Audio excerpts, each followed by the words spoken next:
मुख्यमंत्री देवेंद्र फडणवीसांच्या अधिकारांमध्ये आता महत्त्वाची वाढ झाली आहे। राज्य सरकारनं महाराष्ट्र शासन कार्यपद्धती नियम 2026 अधिसूचित केलेत आणि यानुसार सार्वजनिक हिताच्या दृष्टीनं मुख्यमंत्री हे कोणत्याही मंत्र्यानं घेतलेला कोणताही निर्णय बदलू शकणार आहेत। मात्र निर्णय बदलण्यामागची कारणं आधी मुख्यमंत्र्यांना लेखी स्वरूपात नोंदवावी लागतील। संबंधित विभागाची प्राथमिक जबाबदारी मात्र त्या विभागाच्या मंत्र्यांचीच राहणार आहे। याशिवाय मुख्यमंत्री कोणत्याही मंत्र्याकडे अचानक त्याच्या विभागाची कागदपत्र मागवू शकतात। ती सादर करणं त्या संबंधित मंत्री आणि सचिवांसाठी बंधनकारक असणार आहे। सुशांत सावंत आपल्यासोबत आहेत। सुशांत, वस्तुतः मुख्यमंत्री हे मुख्य संविधानात्मक पद आहेत, बाकी असंख्य मंत्रिपद असू शकतात। उदाहरणार्थ एआय मिनिस्टर हा प्रकार आधी नव्हता, पण आता आशिष शेलार यांच्याकडे एआय सुद्धा आहे। माहिती तंत्रज्ञान 50 वर्षापूर्वी माहिती तंत्रज्ञान खातं नव्हतं, 30 वर्षापूर्वी नव्हतं, ते नवीन आलंय। त्यामुळे मुख्यमंत्री हा फर्स्ट अमंग इक्वल असतोच।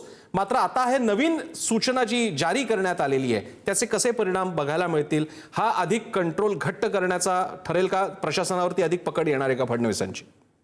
अगदी खरं प्रसन्न सर, आपण बघितलं असाल तर मागील हे सरकार आता यायला येऊन 2 वर्ष पूर्ण झाली आहेत आणि या सरकारमध्ये 1-2 निर्णय असे होते ज्यामुळे खऱ्या अर्थानं सरकारची बदनामी झाली, सरकारवर जोरदार टीका झाली आणि त्याच नंतर कुठेतरी प्रत्येक विभागाकडे मुख्यमंत्री देवेंद्र फडणवीस यांनी बारीक लक्ष द्यायला सुरुवात केली होती। मधल्या काळात शिक्षण विभागाने जो निर्णय घेतल्यानंतर तो काही दिवसानंतर तो बदलण्याची नामुष्की जी आहे ती महायुती सरकारवर आली आणि त्याचमुळे आता हा निर्णय घेतल्याची चर्चा राजकीय वर्तुळात रंगलेली आहे। यापुढे जो निर्णय घेतला जाईल आणि जर तो निर्णय बदलायचा असेल तर तो मुख्यमंत्री देवेंद्र फडणवीस त्यांच्या अधिकारात जे नियम आहेत ते वापरून बदलू शकतात।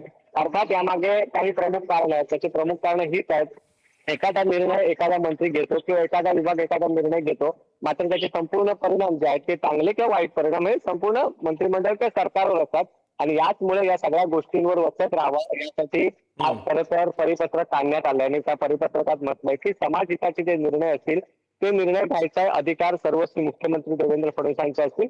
तसेच तो निर्णय जर एखादा असेल जो लोकांच्या हिताचा आहे, हितासाठी एखादा निर्णय बदलावा असेल तर तो देवेंद्र फडणवीस बदलू शकतात। अर्थात हा आज परिपत्रक निघालाय, येत्या काळात याचे पडसाद नेमके काय उमटतात हे बघणं महत्वाचं ठरणार। आधीच आपण प्रसन्न सर बघितलं असेल तर अनेक निर्णयावर महायुतीमध्ये ठिणगी देखील पडलेली होती। मग एकनाथ शिंदेची नाराजी असेल किंवा एकनाथ शिंदे बैठकांना येत नाहीत, काही निर्णय त्यांच्या विभागातले देखील मधल्या काळात बदलण्याची चर्चा होती। आता हा नियम केल्यामुळे आणखी महायुतीमध्ये ठिणगी पडणार का हे देखील बघणं महत्वाचं ठरणार आहे प्रसन्न सर। अर्थातच हे पाहावं लागेल आपल्याला, कारण अशा प्रकारे आता मुख्यमंत्र्यांचा जो मुळातच त्यांचा अधिकार आहे तो अधिक अधिकृतपणे अधिक प्रभावीपणे ते राबवू शकणार आहेत। हा एक प्रकारे संदेश सुद्धा आहे। धन्यवाद सुशांत, तुम्ही दिलेल्या माहितीबद्दल।